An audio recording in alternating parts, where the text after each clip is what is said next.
The Haunting Ability sells for $2.99 and has you fighting through various creatures of the night on Halloween to find your girlfriend.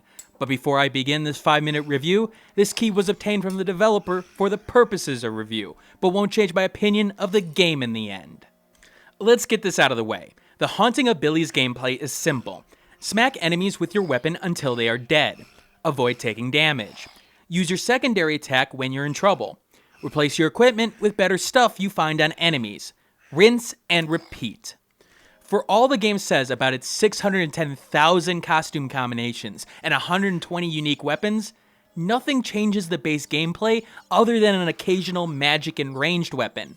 And that's the biggest problem that it deals with right out of the gate. Variety.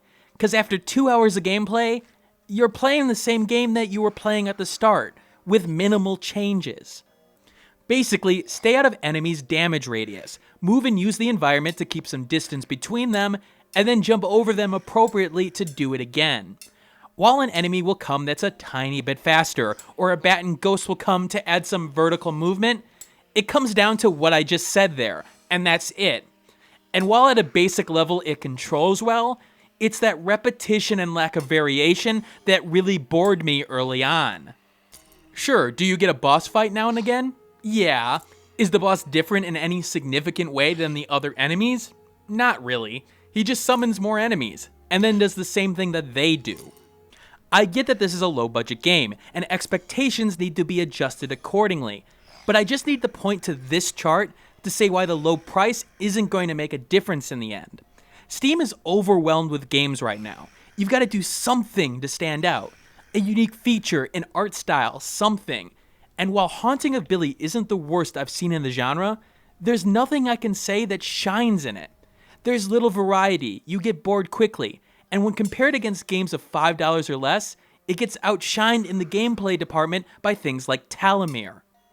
It doesn't help that the game feels slapped together. At the high resolution, the small text that makes me squint my eyes trying to read the stats on the weapons is unnecessary. Use this screen space accordingly. The font use confused me several times, as a Q can look like a D or an O. The symbols and color panels on doors don't give you much information, making you wonder what you need to do to move on. It's a game that has confusion as its primary mechanic at times, and I'm confused enough in my real life than to go through it here. The most interesting thing about your game is one that you never take advantage of, your setting. You put in the store description that you are fighting through the procedurally generated halls of an old haunted mansion trying to find your girlfriend. The game naturally poses interesting questions, like why am I able to pick up the head of someone I just decapitated? Wait, it's a mask? Why is candy currency? Am I a mass murderer and just not know it? What the hell is going on? But that's never answered, or at least to a point where I wanted to continue playing. The game's got an arena mode, for example, and apparently you can unlock things via a point system. Now, how do you earn points? I'm assuming it's progress in this mode, but again, the game didn't really explain it.